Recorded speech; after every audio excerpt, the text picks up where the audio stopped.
আসসালামু আলাইকুম। দেখেন আমাদের উপর থেকে নিয়ে এই পর্যন্ত কিন্তু এক রকমের কালার, এবং এখান থেকে ধরে আপনার এই পর্যন্ত এক রকমের কালার, এবং এইটা একটু ব্যতিক্রম কালার, পাশাপাশি এইগুলো এক রকমের এবং নিচে আর এক রকমের কালার। তো কালার কিন্তু যে কোনোটা হতে পারে। অনেকে আপনাদেরকে বিভ্রান্ত করে যে সাদা কালার দেখে নিবেন বা অমুক কালারটা ভালো তমুক কালারটা ভালো না, এগুলো সব আপনাদেরকে ভুল বুঝায় বিভ্রান্ত করে।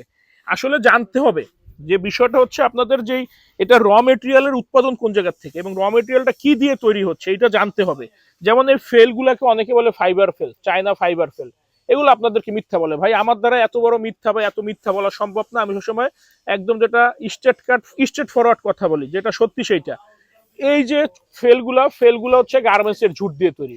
এবার এটাতে কোনো ফাইবার নেই, সম্পূর্ণ ঝুট। ঝুটটাকে প্রসেসিং করে কেমিক্যাল দিয়ে তৈরি করা হয়।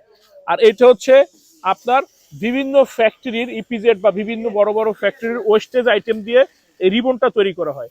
যখন যেই কারখানা যেই শিপমেন্টের যেখানে যেই কাজ হয়, সেটা কোন কালারের হবে সেটা কিন্তু বোঝা মুশকিল। কারণ একজন কাজ করতেছে, ওইখান থেকে ওয়েস্টেজ বের হচ্ছে, ওইটা সোর্সিং করে বা আমরা কালেক্ট করে রিবন তৈরি করি। এটা যে কোন কালারের হবে বোঝা সবসময় যায় না, বোঝা মুশকিল হয়ে যায়। ইভেন আপনারা যদি ফেল্টের দিকেও খেয়াল করেন, ফেল্টে কিন্তু কালার মিক্স করা হয় কিছুটা। অনেক সময় ফেল্টে কালারিং এ মিক্সিং এও একটু 19-20 হয়ে গেলে কালারটা মাঝে মধ্যে ডিপ কালার হয়, মাঝে মধ্যে দেখবেন একটু অ্যাশ টাইপের হয়ে যায়। যেমন এইটা দেখেন, এইটা এক রকমের কালার, এইটা একটু 19-20 থাকে। এইখানে দেখালে ওরা ভালোভাবে বুঝে যে আমাদের কাটিং পিস। এই যে দেখেন, এইটা অ্যাশ, এটা অ্যাশ কালার, এটা একটু এক কালার, এটা একটু অন্য রকমের।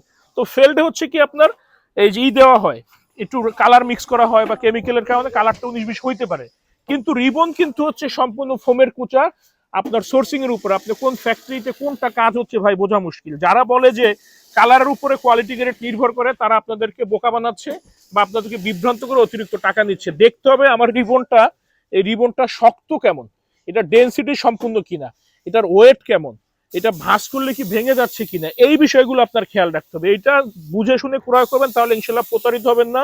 বর্তমানে কিন্তু ম্যাক্সিমামই হচ্ছে আপনার ফ্যাক্টরি, কি বলে, অনলাইনে যারা বিক্রেতা, তারা আপনাদেরকে বিভ্রান্তকর তথ্য দিয়ে থাকে বিভিন্ন ভাবে। আমরা এটা কখনো করি না। আমরা যেটা সত্যি সেটা বলে সেল করে থাকি। আমাদের ফ্যাক্টরি ঢাকা, খিলগাঁও, গোরান, হাওয়াইগুলি। আমাদের কাছে আপনারা সব ধরনের ম্যাট্রেস পাবেন পাইকারি দামে।